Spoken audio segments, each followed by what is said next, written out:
Welcome to the Sustainable Travel Podcast. This is the podcast that interviews a range of different travelers from different backgrounds to see what sustainable travel means to them.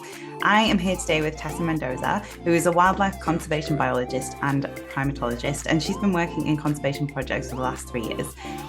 Today, we've got a topic that is going to be really interesting, which is why tourists shouldn't be touching wildlife. Hi, Tessa. How are you? Hi Emma, I'm great. How are you?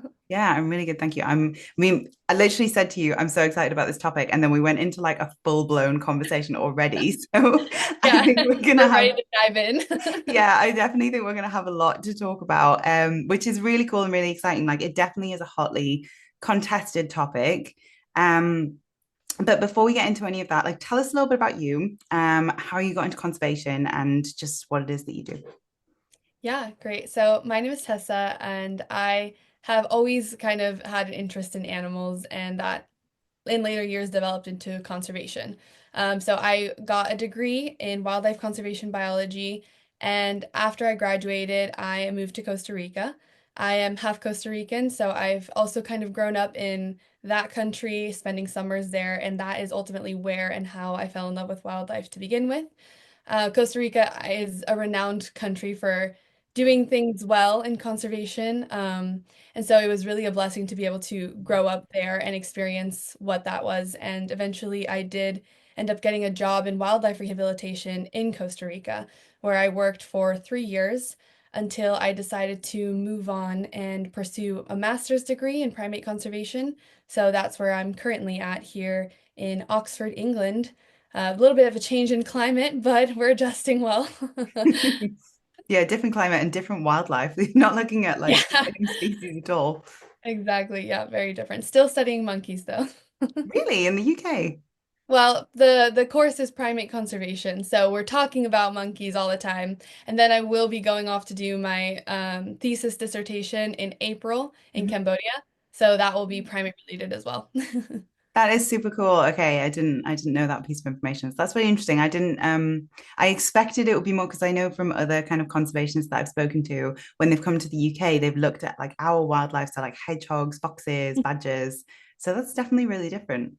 Yeah, England's actually a huge hub for primate conservation. So it is interesting because obviously there's not wild primates here, No. non-human primates at least. No, we But do it not is a exist. great global hub for conservationists focused in primates. Yeah, awesome. That's really cool. And Oxford is obviously like a really prestigious and awesome place to do it. So that's great. And what is it that you're kind of doing at the moment in terms of, I guess, your social media and like you're doing a lot of education work online. So tell us a little bit about that. Yeah, so actually, the course kind of inspired my new presence on social media.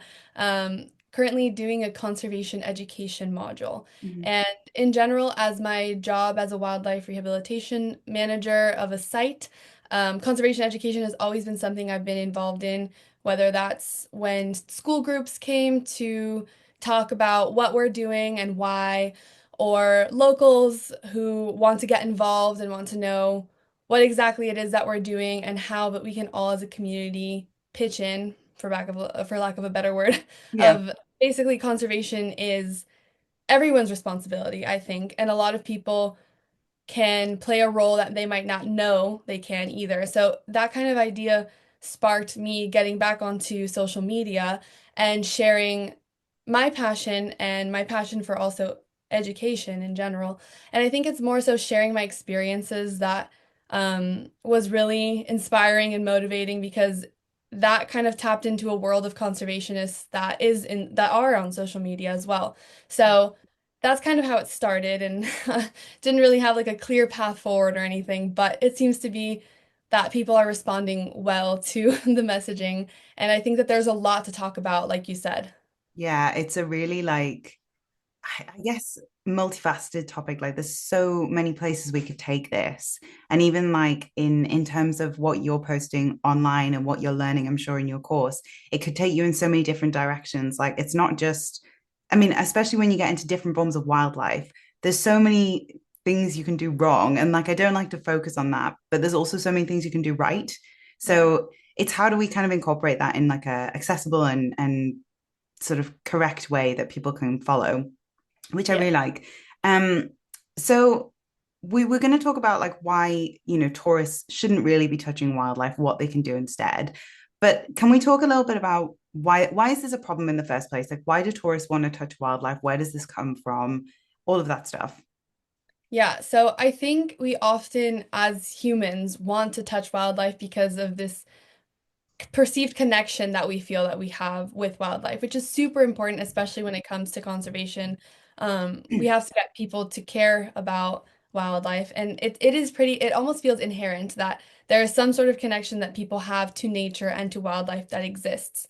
Now, I think that this connection has been perhaps a little over exacerbated on TV and on social media, Yeah. which often unintentionally might portray animals as tame or as friendly instead of as wild animals. So, social media plays a huge role in this desire to touch and interact with wildlife. Pictures and videos of people having close encounters often go viral and let people believe that these interactions are normal or acceptable. And I always like to point out my favorite example and someone who I have always admired in the conservation world is Sir David Attenborough, who is a famous advocate for conservation who actually initially began his career by interacting with animals on TV. Hmm. Now, of course, over time, he's recognized that these types of interactions can be harmful and that the scientific understanding has evolved, but this idea that it's okay somehow has still persisted. And I think that goes down to a lot of role models who perhaps used to do those things and maybe have changed over time or have even still decided that it's okay to portray animals in this way. Yeah, I definitely think like the wildlife conservationist understanding of how close you can get to wildlife has changed. Mhm. Because even like you see it with like Jane Goodall, like she used to feed chimpanzees so that she could get a better understanding of like how they interacted. And she has since like openly stated like that is not okay and we shouldn't be doing that. We should let them kind of live their lives. Yes. But it's super hard because like how do you sort of judge people who didn't know this at the time but then have led to this, progression that we have now? Of course, and even the scientific research is still quite novel in this area of how these perceptions can affect wildlife conservation in general. There's studies that date back to I think maybe around the early 2000s or late 2000s that kind of start touching on it, but it's still not a robust concept in general. There's one study I know that it was talking about cheetahs in particular, Hmm. and it found that viewers were more likely to engage with wildlife tourism if humans if they found humans present in photos with animals, which I Right. thought was really interesting because it didn't matter whether the wildlife professionals were interacting in a professional way with these animals, whether it's enrichment or training or anything that had to do with being, professional wildlife individuals. And it didn't seem to change perceptions of what the general public felt about how approachable these animals were, Hmm. which I thought was really interesting because even clear context seems to shape our ideas that there is a low risk when it comes to contact with wildlife. Yeah, yeah, definitely. And I was even speaking with someone about this the other day of how, because you mentioned the media and like how I guess you're talking about like real people in the media, like Steve-O and that kind of thing. But also Disney and cartoons. Like a Mhm. lot of what we see as children with regard to wildlife is cartoons that portray animals as very humanized Yes. around people, like The Jungle Book, The Little Mermaid, all of these like films that we grew up with and shape our perception of animals. Yeah. Um, and it's not really grounded in reality, right? Like that's not real. Yeah, yeah, I agree, but I think it does become hard to kind of differentiate where that line is for a lot of people, especially if you don't have a robust background or education in the topic. Mm-hmm, mm-hmm. And the contextual thing as well is very important because if you've got a conservationist that needs to be hands-on with wildlife and perhaps is explaining like I need to do this for this particular reason, whatever, that sometimes can help people detach like, all right, okay, like I cannot touch, but Mhm. that person can. Um, so let's kind of come on to, so should anybody be touching wildlife? Anyone at all? Yeah, so we've touched on it a little bit, but this is still a very, I think, nuanced question, and even wildlife professionals will have differing opinions under different contexts, which is why it's really complicated, especially when it comes to the general understanding of it. But in short, yes, by trained wildlife professionals. So this generally means veterinarians, biologists, wildlife rehabbers, and wildlife rehabilitation or care can be super important for injured or sick or orphaned animals that might have a chance to return back to the wild with our intervention. Okay. So I think that that's kind of where the ethics can become debatable is should we, can we, all of these things. But at the end of the day, I believe that there's a moral obligation to intervene when wildlife is suffering if we can do something positive about it. Yeah. So wildlife professionals have the necessary training to have these discussions to minimize stress, to ensure the animal's well-being during necessary handling processes, with the idea of getting them back into the wild where they belong as quickly as possible. Awesome. And what kind of hands-on contact would wildlife professionals maybe need to have? Yeah, so that's a great question. There's definitely a lot of scenarios. I'll touch on wildlife rehabilitation in my experience in particular. It's super common for primates, we'll talk about, for primates to come from the wildlife pet trade. These are often young, orphaned animals who were likely stolen from the wild, often have seen their families killed in order to get a hand on a baby in order for them to be in the wildlife trade.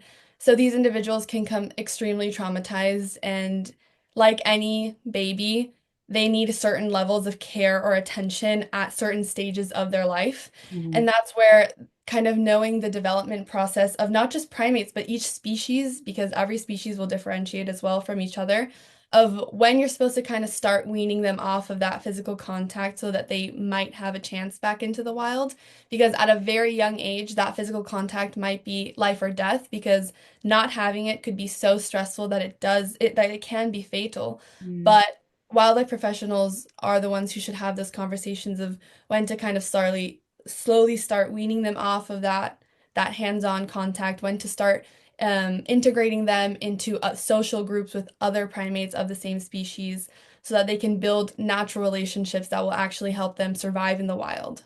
Mm. And is it like skin on skin contact, did I read somewhere for like ba very young baby monkeys? Um, Skin on skin, I wouldn't necessarily say that would necessarily be advisable because I always want to wear like the proper kind of protection methods too that we're not transferring. And also this is super important that they have to go through a quarantine period as well Mhm. because primates can have diseases that are transferable to us and vice versa. So it is a complicated process, and skin on skin contact isn't necessarily one that I would say is necessary, Mhm. but handling in the terms of comfort can be in certain situations. Mhm. Interesting. And it needs to, like you've said, it needs to be done by wildlife professionals. Is it sometimes the case that like different species, different animals need different kinds of interaction, different levels, or do they Yeah, all need a similar amount? no, definitely it differentiates from species to species. I think primates are a particular case of needing that kind of more social dynamic. Mhm. Whereas a baby sloth, you would never say that that's acceptable to cuddle if you're a wildlife professional, in my opinion, because they are not animals that necessarily need that contact with us. They Hmm. might need contact with their mom, but because they're not as hold on, how do I say this? I think because primates are very social in nature. They're very similar to humans. And sloths are not in the same level of social groups in the wild. They don't actually need that necessarily to thrive as adults.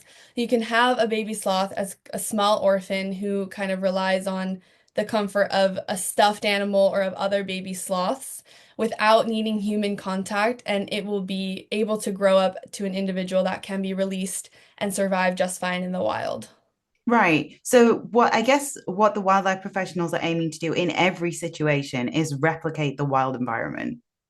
Yes, as often as possible, we want to replicate the natural wild environment. That's a great way of putting it because, especially, for example, with the primates, at some point, these individuals won't be clinging onto mom as much and they'll be interacting with other juveniles of similar age groups. So, the longer that you kind of postpone that, the less likely it is that they're going to be able to learn those social things that they'll need to survive in the wild. Yeah, just like a human, like if you keep coddling your baby until it's 15, like it's going to struggle to survive in the human wild, you know? Yeah. Yeah, exactly.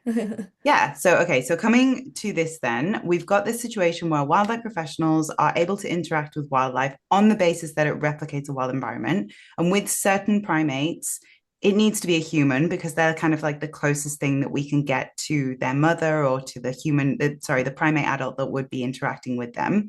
But then at a stage, it does need to stop. Now, why can't this be tourists? Yeah, that's a great question. So, tourists do not have the training to necessarily know the signs of stress or the species-specific issues that are being dealt with. And generally, in rehabilitation setting, we are dealing with critical patients that need to be taken care of by the professionals who understand their unique history, trauma, behaviors, injuries. All of that is part of the training and the educational background needed to be a wildlife professional in this setting. Mhm. And tourist actions can further harm the animal, potentially interfering with the rehabilitation process. So, inappropriate handling, even with the best intentions, could stress the animal out or slow down the recovery, or even cause potential harm that affects its chance of being released back into the wild. So, at the end of the day, when wildlife rescue centers allow tourists to do this, they tend to be prioritizing profit and human entertainment and not the animal's well-being because it really should be, especially the more humans that you expose to these animals, the more they'll get used to humans as a concept Yeah. of being safe. So tourists, when they come and go, they come and go.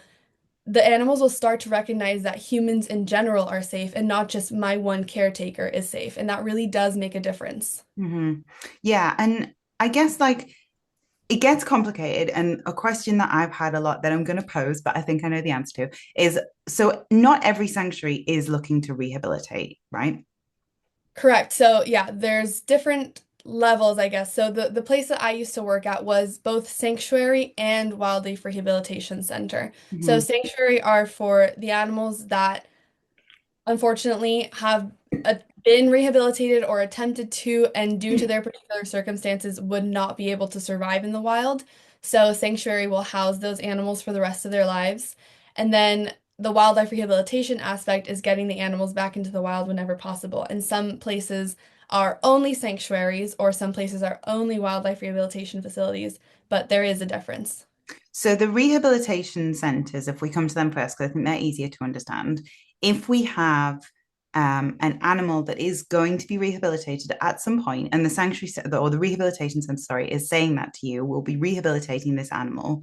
That is completely unethical for a tourist and or especially multiple tourists to put their hands in any way on this animal, be it feeding, petting, cuddling, bathing, whatever, because that animal will then become more acclimatized to humans and will find it hard to go back into the wild. Is that correct? Yes, absolutely correct. Mm-hmm. So then, in the case that we have a sanctuary that's got these animals that won't go back into the wild, that element's kind of taken away. So, what's the problem in that case with tourist touching? Yeah, another great question. So, sanctuaries, I think, should aim to provide these animals that they're taking care of with as natural a life as possible. Mhm. Because if they can't go back into the wild and they do have to be taken care of, then their lives should really mimic to the closest possible what their lives would be in the wild. And I know that that's not always the easiest thing, but that certainly means that have minimizing any unnecessary interaction with humans in general is vital. So, touching wildlife in these spaces is seen as exploitation for human entertainment or profit rather than respecting the wild animals that they are. Yeah, 100%. Really nicely explained. I think as well, there's sort of a misconception that an animal that can't be rehabilitated because it's had excessive human contact is tame. Um, and I do think it's important to make the point on this podcast, which you can probably explain a lot nicer than me, that like that's not really that doesn't that's not a thing. It doesn't really happen properly as I understand it, because domestication takes such a long time, like over generations, and requires selective breeding to kind of get the animals to this phase. Yes, exactly. Yeah. So it's a very interesting kind of word, tame. Yeah. Tame is often just synonymous in this setting for docile. Yeah. Um, and docile can actually mean incredibly high levels of stress, of Yeah. trauma, of, yeah, the individuals could just be experiencing PTSD or not know how to react anymore because there's nothing that they can do about the situation that they're in. It could really be a depressive state that they're in as well. That this kind of tame version is actually just severe depression from being in a situation that is highly unethical and stressful for them.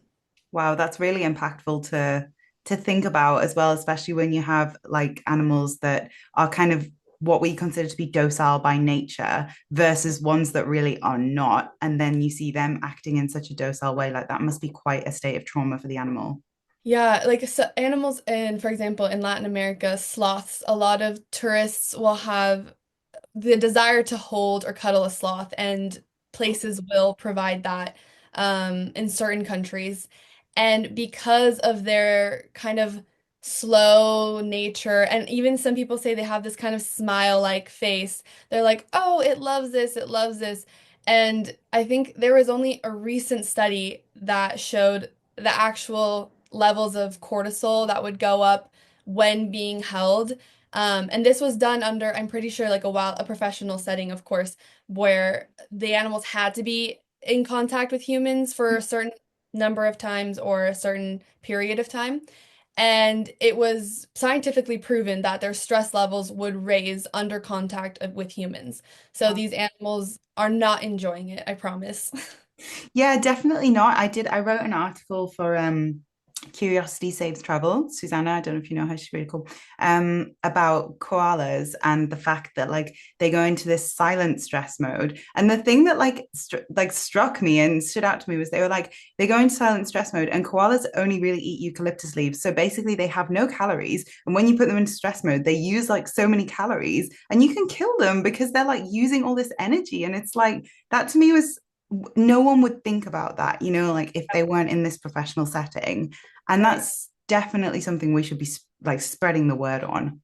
Right. And also I think for me it kind of comes down to like this sense of, even if you cannot wrap your head around that, can you imagine being held around all day, every day, just being handed off to different people? I mean, we wouldn't like that. So, No. under no context would an animal necessarily like that either. Yeah, even a baby human doesn't like that. Imagine then you put an adult human into that situation. They're just being like passed around. Like it's not a pleasant situation for anybody. And I think there's a definitely a difference between humans and non-human animals, but we're not so different that you can't comprehend that.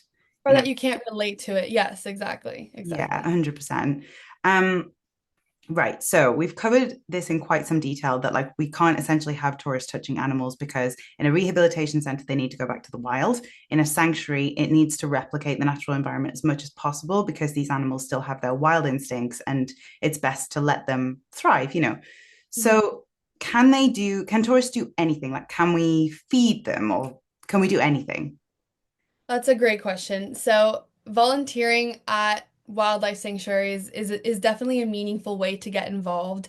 And if you mean by feeding wildlife, if you mean by preparing their food and putting their tray in their enclosure, then yes, because hand feeding is also a no for me. Mhm. But a lot of these organizations are very creative in the way that they have volunteers to help them in ways that really benefit the animals, like creating enrichment activities, which are really good for the mental health and well-being of animals in captivity. So being able to create something that will occupy their mind in a very beneficial way is a great way to help ethical sanctuaries, to help wildlife in captivity without causing any harm. So I definitely think that there are ways to get involved. Yeah, that's actually a really good suggestion. I mean, I think people sometimes struggle and like I do kind of want to hammer this point home that any hands-on contact at all, you're still breaching what you said. You're still kind of getting involved in a way that you are not like naturally designed to do, in a way that will stress the animal out. So feeding is something that I see a lot from people who are saying, well, feeding's like not that bad, this like ethical elephant sanctuary, let me feed. And it's like, it's not ethical, if you're like you still have to touch, you have to transfer your hand to the animal. Mhm. And I think besides what you said as well, you mentioned earlier on this zoonotic disease transfer that can happen. There are still ways that tourists and animals can pass illnesses between one another, which is not good. Oh, especially, and travelers are some of the people who are most prone to getting sick. They're moving from place to place to place to place, being in contact with so many people. And so I definitely think that there is that possibility of transmission of disease that can be super dangerous as well. Yeah, but a great alternative, as you said, could be to go to an ethical sanctuary, do your research really well, please, um, and provide this enrichment that like is a really good way to do it. So tell me a bit more about this enrichment that you mentioned. Like, what does that involve for different animals?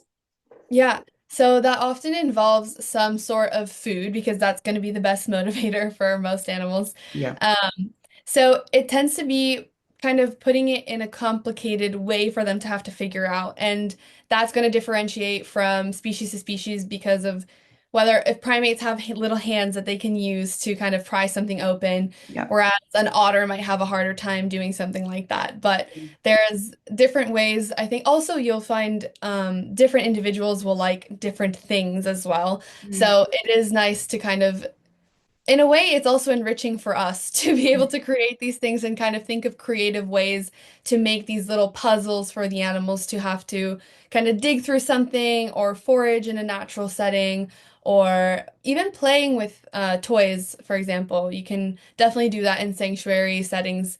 And I think that there's a fun way to be able to get a reward out of watching them do that as well. So I think it's very interactive for both the visitor and the animal.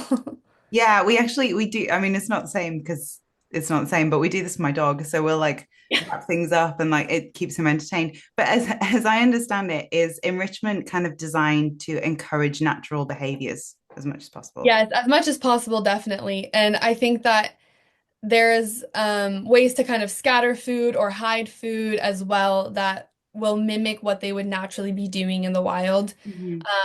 And I think that there's a lot of wildlife rescues, or not, sorry, a lot of sanctuaries that will do things with either kind of the most natural ways, or sometimes they'll use things that wouldn't naturally be found in the wild. But for me, in my opinion, in captivity, the goal is to keep their brains healthy as well. So whether that's using completely natural things or also being inventive with things that aren't going to cause them harm, I think that there's leeway for how creative you can get as well. Again, another gray area. I'm sure that there could be a full debate with that Yeah. as well of like what kinds of things you can use for enrichment. But for me, I would lean to the natural ones when possible. And would that apply to natural foods that are normally found in their diet as well? Yes, I think that also gets complicated in captivity because you're not always able to perfectly mimic the things that they would find in the wild. Mhm. So, for example, certain kinds of fruits that are more easily accessible to buy at a supermarket Yeah. that you don't have to climb a fig tree for are sometimes going to be used instead in captivity because it is the easier access alternative. Yeah. So all of this, again, like the touching that you have, is all designed to kind of mimic as much as possible their natural environment to encourage their wild instincts and keep the animals wild. Yes, exactly. Yeah. I think we mentioned like social media before, and you said how social media has a huge impact on the way people perceive animals, why people want to get close to animals, all this kind of thing. And I think there's definitely like a thing on social media. People are like, I really want to touch this animal. I want to get close to this animal. Like they want to be Snow White surrounded by the deers, you know? Yeah. And what can we do, in your opinion? Because this is such an epidemic. Like, what can we do to discourage this behavior? To discourage this behavior. Honestly, yeah, I think I'm still trying to figure that one out. But for me, I am definitely pro encouraging ways that you can have close encounters with wildlife. I think people in general get tired of being told no, no, no, no Yeah. without having any real solutions or ways that they can kind of get this Snow White moment. And there are options like in the wild even too with like wildlife trekking. I know the most famous example is trekking with the gorillas, which I know is super pricey, but there's other alternatives as well. I've learned about different kinds of primate trekking, elephant trekking as well. So there are ways to just get out there and find wildlife in the most natural way. And I think that's also the most rewarding way is Mm. to see them in their natural habitats. And I don't think you need to touch them to feel that connection either. Um, I also think that sharing, I mean, things like this where we're sharing the reasons why and being able to break down what it is that's harmful for the animals and explaining what happens to them when they're touched. I think that in general, most people who love wildlife don't actually want to cause harm to them. Yeah. And once they learn, I think that they do want to do better. And Yeah. that people once they get this idea that it's causing the animal harm, they're going to realize that they don't actually want to do that. And I think that's why it's super important to continue talking about it and to continue sharing responsible wildlife content as well. Yeah, you mentioned to me once, and I think it was like a really important thing to say, was that a lot of wildlife professionals get into the field because ultimately they want to cuddle baby animals. Yeah. And I know that something that you're really passionate about is the way that wildlife professionals share that content. Um, do you think that that could be a contributing factor to discouraging people to want to cuddle wildlife? Yeah, I definitely think at the end of the day, it comes down to the people who have the knowledge to know better and to do better that need to share that knowledge and to do better as well. I think we all have a responsibility of being mindful of how our images can be seen on social media and how things can be portrayed. I think a rule that I always like go by is if someone were to screenshot this photo out of context of my caption, could it be misrepresented? And if Mm, the answer is yes, then it's not something that I want to contribute to social media. And that also doesn't mean that I don't do things that I wouldn't post. It just means that I'm being mindful about what I'm sharing and the kind of impact that it can have on viewers. And I think wildlife conservationists and wildlife professionals in general, we have to take a hard look at what we're posting online. And we do have to think about, is there hypocrisy in this? How can this be misconstrued? Because it is so important for the people in that kind of role of authority to be setting the right example. yeah. And I think a lot of the time it's almost like mindlessly done because we are a very like eccentric species. And, the way that we kind of share things is like, I did this cool thing today. And then you share it. And then you're not thinking this person down the road in Oxford, England is watching my post and has actually like taken this way out of context and now thinks it's okay to, let's say, pick up hedgehogs off the street or wombats as we've seen recently. Like, it's we really have to be mindful of like the far-reaching effect that social media has, and I think that goes for all kinds of photography, but it's very important for wildlife. Yeah, and what you said is so true. I think that a lot of us, because I will put myself in that category, grew up thinking I want to be close to those animals. That looks cool. How can I do Mm. that? And that often is where passion grows as well.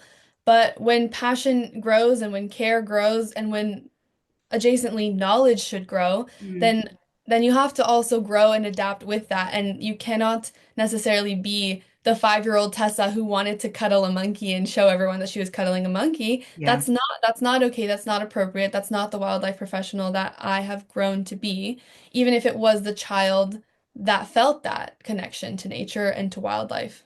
Yeah. And kind of like on that note as well, I think it's so important that people do get into this field. Like, if you have that passion and you're looking at this thinking, I really want to get that close to wildlife, then perhaps, like, if you have the required knowledge and skill set, this could be something you could do. Like, don't then be like, well, I'm still going to muscle my way into like touching an elephant or cuddling a monkey. Like, think, how can you get involved? Like, you can't always get involved in the field, right? But you can get involved in other ways. Yeah. And not to mention, I really think that at the end of the day, you have to, and in a way, put yourself after the animals too. Yeah. When you're assigned to care for something, then you could take advantage of the situation and be selfish. And there is a choice to be made of putting the well-being of another life before your greedy or this like need to want to like cuddle and touch. Like I'm not gonna lie, like it's nice to be able to be in close contact with wildlife because you love wildlife, Mm. but I love wildlife so much that I would never put that need before their well-being. And I think that's what it comes down to, is that recognition of, is this for me or is this for them? Yeah, it's a vanity thing at the end of the day. Like we want to look like we want to have that moment of like showing everybody, look at this animal that trusted me, look at like how close I got. And great, that happened for you, but you don't need to share that. Like just, think about the animal, think about their well-being. And more importantly, educate your children. Like these people that are online looking at this kind of stuff, like we have a generation of children who are going to grow up watching the same Disney films that we watched, or the newer ones that have the same behavior, because Disney loves that. Um, they're going to grow up more invested in social media, seeing these moments even more. And we really need to educate them. Yeah. Yeah, I totally agree. We have the responsibility of educating the next generation of conservationists, or we're going to be looking at a future where wildlife is scarce. Yeah, absolutely. And I think actually that generation probably know that. Um, so looking at this in a more positive way, how could like what should people be doing if they're sharing responsible wildlife content? How do you do that instead? How do we share responsible? Sorry, can you? Yes, I can repeat. Yeah. Um, like if we're sharing wildlife content, how do we do that responsibly? Yeah, so sharing responsible imagery comes down to making sure that there's clear cut context of what's going on. Um, in general, I'd say that there is absolutely no way that you should be posting touching, cuddling, any sort of interaction that doesn't actually require a medical explanation or a rehabilitation explanation. I generally stay away from. Um, Anything that you want to share about why you want to be in close con or why there is necessary to be close contact in other circumstances, don't share the image, write about it in the caption. Yeah. That's where words can really also come into play. You can talk about a close connection that you have with an individual and how impactful it was and how important it was to you. You don't need to share an image of it necessarily. So I would say to stay away from anything that isn't for the benefit of the animal. And what about like tourists, average Joe tourists? Like, how do they share responsible wildlife content? For me, honestly, I would say that you don't actually have to be in the picture to share your love for wildlife or the experience that you had with wildlife. Hmm. I don't think that the selfie culture is interesting and is a whole other topic, I think. But there is no need to have that picture of you and the wildlife. The picture of the wild animal is enough to show anyone you want to share with that you were there, that you had this amazing experience. And I think that is a very responsible way of showing ethical wildlife tourism in a way that isn't going to cause the animal harm. Yeah, I would say that if people really want to be that close to animals, like there are plenty of ethical domesticated animal experiences that you can take part in that are not going to harm the animal, that are like the animal is happy, they understand, like there are kind of farm sanctuaries you can go to where you can get close to the animals. It doesn't need to be wildlife. Yeah, that is also so true. And I Yeah. think a lot of that kind of need for cuddling an animal, I get satisfied with my dog about. So Yeah. I think that adopting a pet is also a really great idea to help satisfy that kind of need for animal connection because that relationship with a pet can be extremely special as well. So it doesn't need to be found in the cheetahs or the elephants or the chimpanzees. It can Yeah. be found in your own home. I do know people who they have this one animal fixation that they're like, I really want to see this animal. Mm. And like to that, I would say in most circumstances, that can be okay. Like you can go and see most animals in the wild, and it's not a guarantee, but you can go and like try and find them. You can go on like conservation focused safaris. You can, as you say, do trekking, like a great alternative because you said that gorilla trekking is super expensive. Why are people not going to trek with chimpanzees? Like this is a much more affordable alternative, and it can be very ethical, all hands off, conservation focused. Like to me, these are things that we can do this, but it has to be done with research. It has to be done responsibly, like making sure that you're, as you say, not in the photo, not taking a selfie and like I think you said the other day, like losing respect for the animals. And that's really true.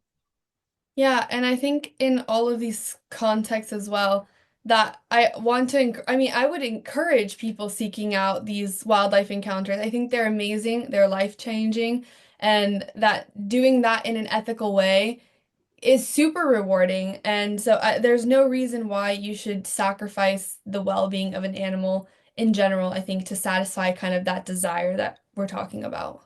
Yeah, like we had Connie Needham on the podcast as well, and she was super passionate about saying, please do make sure you're supporting ethical sanctuaries. Like, that it's just as important to support them as it is to boycott others that aren't doing the right thing. Yeah. And I definitely agree with that. That's like, yeah, that's definitely right. Yeah, exactly. I totally agree with that. I love Connie, everything she says. Yeah, she's awesome. Um, and then so to my penultimate question, what does sustainable travel mean to you? I know that a lot of your travel is wildlife focused, but what does it mean in the more general sense? So I think sustainable travel is the focus on minimizing your negative impact on the environment, on local communities, on wildlife in general. And it's about making responsible, educated, informed decisions that support both conservation and human well-being, because we also have to think about that. And in terms of wildlife, that means in engaging in ethical, responsible tourism, like we were talking about, that supports conservation initiatives, avoids those exploitative practices, and in general encourages the prioritization of respect and animal welfare. I think that these activities definitely include ethical wildlife sanctuaries, guided wildlife experiences, things that ensure your minimal impact on natural habitats. Yeah, it sounds like you're kind of a similar mindset to me that like there's just so much that goes into it that it's kind of hard to pin it to one thing. Like as you said, we have to think about these communities, like say the communities that live nearby to like very like what you call it, like very endangered wildlife, that kind of thing. Are Yeah, those communities being included in this conversation? Like it's exactly. not just the animals that matter in that context. No, and I always say that conservation always only goes hand in hand with the protection of people too, Yeah. because what we can't do is prioritize wildlife over humans either, because genuinely that will never go well in any context. I think that there's there's only resentment to build in those circumstances if people in communities that are suffering in certain ways and we see this prioritization of animal welfare. I don't think that that is a progressive way forward in conservation either. I think that human well-being goes hand in hand with animal well-being, or it has to, in order to kind of take that next step forward in conservation. It's not just about closing off habitats and protecting animals separately from people. It is finding a way where we can coexist, because we do coexist. The world isn't this separate thing between wild and non-wild.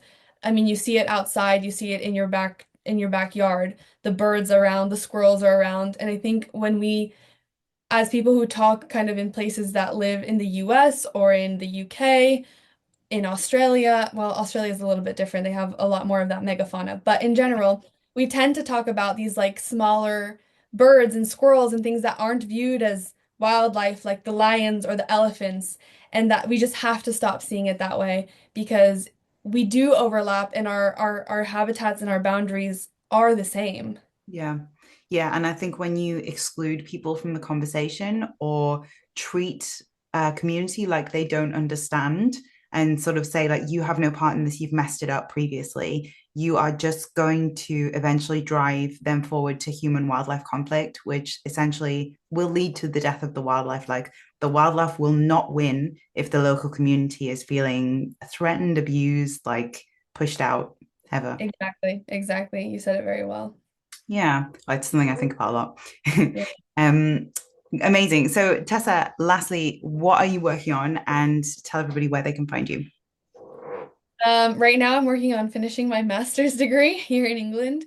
So I will be going to the field in April, which I'm super excited about, to be conducting research on gibbons. And actually, tying in super well to this conversation, it is an ecotourism project where it's a trekking kind of company that is led by the local indigenous people of the Bunong community. And so they will be our guides to go conduct research on the well-being of the gibbons, essentially. So me and somebody who is also from my master's course will be going out together and we'll be researching how the tourist impact can affect gibbon behavior in the wild. So it is, I think, super important to be able to, as researchers, measure that impact of ensuring that these trekking experiences actually are safe and okay to the wildlife is super important.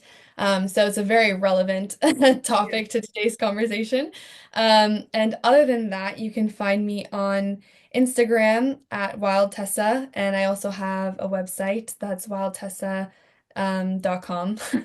And I almost forgot my own website. Do But that all the but time. yeah, so I'll be posting about my field research if anyone's interested in that. Amazing. Yeah, I definitely will be following that. And gibbons is so cool. I love gibbons. Yeah, I'm super excited. I'm so excited. Yeah, that's going to be really fun. Oh, well done. Okay, so I will wrap up. Unless you have anything else you want to add to this topic. No, I think I'm talked out. We covered it. Yeah. So this has been the Sustainable Travel Podcast. You can find us on Instagram at the Sustainable Travel Podcast or on my website, which is thattravel.co.uk. Thank you so much. Sounds dry.